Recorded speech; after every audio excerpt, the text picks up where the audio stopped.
Это самый огромный и мощный ледокол в мире – Лидер. Это арктический круизный лайнер Кунашир. А это первый в мире плавучий арктический госпиталь. Какие из этих судов мы увидим в ближайшее время? Зачем они нам? Чем они уникальны и как устроены? Разберем в этом видео. Добро пожаловать на канал, где я развлекаю себя сама, а вы можете наблюдать за этим, если, конечно, хотите. И где я делаю видео и просто надеюсь на лучшее. Вы, наверное, думаете, что я сегодня как-то необычно выгляжу, и вы правы. Мой секрет – это стресс.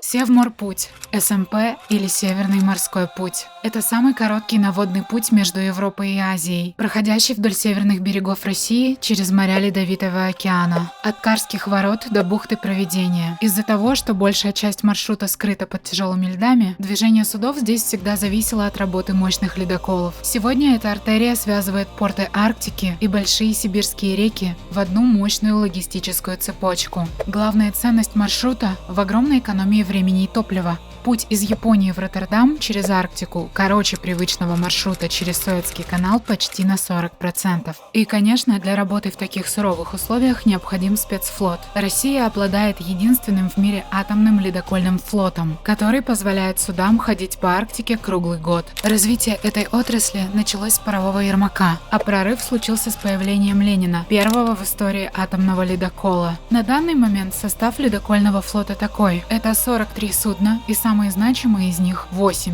атомоходы. Атомный контейнеровоз Севморпуть, близнецы Таймыр и Вайгач, братья 50 лет Победы и Ямал, и тройняшки Арктика, Сибирь и Урал. В состав флота также входят ледокольные буксиры, суда техобслуживания и узкоспециализированные портовые суда. А к 2030 году ледоколов станет еще на 14 больше. Лидер.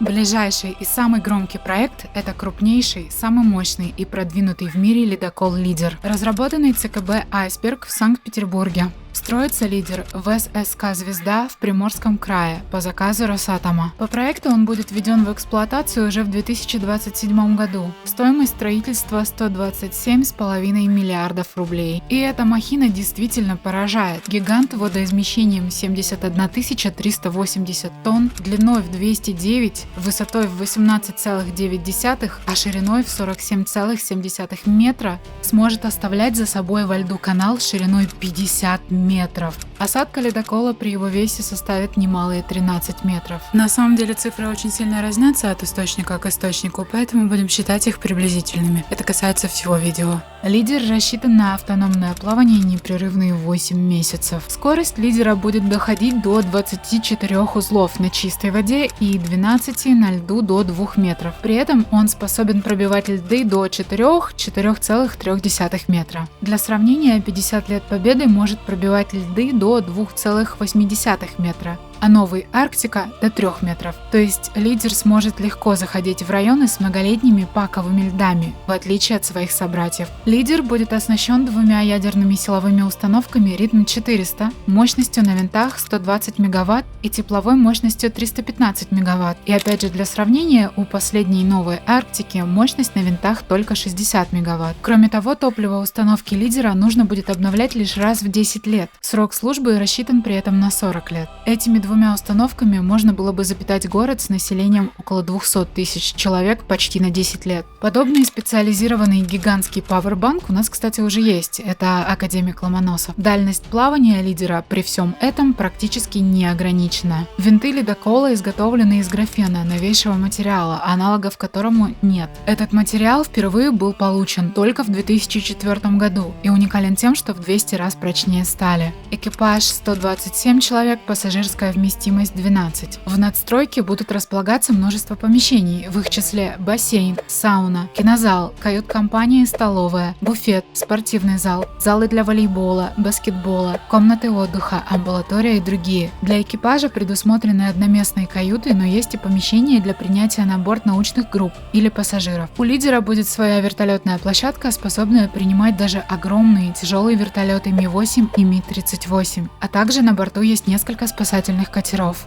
Носовая палуба лидера полностью закрыта, но это продиктовано не стремлением к оригинальному дизайну, а необходимостью улучшить его аэродинамику. Кроме того, носовая часть по сути является элементом силовой установки по части распределения веса ледокола. Ведь льды он раскалывает не просто разрезая их, а наваливаясь на них всем своим весом сверху. Не ожидали, что делаете видео смотрите? Я с вами. Кунашир. Объединенная судостроительная корпорация «Алмаз» недавно представила проект первого в мире арктического пассажирского лайнера «Кунашир». Многие, кто интересуется этой темой, думаю, много раз видели подобные специализированные пассажирские полярные лайнеры, но все они ходят в Антарктиду, а мы говорим об Арктике. Кунашир разработан для морских круизов в Арктике, для туризма, обзора айсбергов и пассажирских перевозок с возможностью высадки на необорудованные берега и необитаемые острова. При необходимости его можно будет использовать и в экспедиционных целях. Название Кунашир взято в честь северного острова Большой гряды Курильских островов. Длина лайнера 112 метров, ширина 20, осадка 7, водоизмещение 9000 тонн. Судно будет способно развивать скорость до 16 узлов. Экипаж будет состоять из 55 человек, а в целом на борт он будет способен принять до 100 туристов. Ледопроходимость при этом до 1,7 метра сплошных льдов. Ледовый класс судна Арк-7, а автономность до 35 суток. Дальность плавания 8000 километров. Лайнер будет работать на 6 дизель-генераторах. 4 из них выдают по 3500 киловатт, а 2 по 1000 киловатт. Всю эту мощь используют 2 электродвигателя по 6400 киловатт каждый, которые вращают 2 гребных винта. За основу Кунашира взяли платформу проекта 23550 Иван Папанин. Но Кунашир при этом ориентирован на комфорт и удовлетворение потребностей персонала и пассажиров. При разработке уделяли большое внимание внешнему виду и аэродинамике лайнера. Не меньше старались и над интерьерами помещений. Пока представлены несколько рендеров пассажирских кают разных классов и общих помещений. Пассажирские каюты предусмотрены площадью от 22 до 59 квадратных метров. Константин Голубев, генеральный директор конструкторского бюро «Алмаз», отметил, что совершить первое путешествие на таком судне, скорее всего, можно будет ориентировочно уже в 2027-2028 годах. Головной корабль на базе Ивана Папанина уже был спущен на воду еще в 2024 году, и суда сейчас достраиваются. МАМА. С теми же характеристиками и на той же базе платформы Иван Папанин ОСК «Алмаз» также представили разработку проекта судна многопрофильной арктической мобильной амбулатории, сокращенно МАМА, или если пожелаете.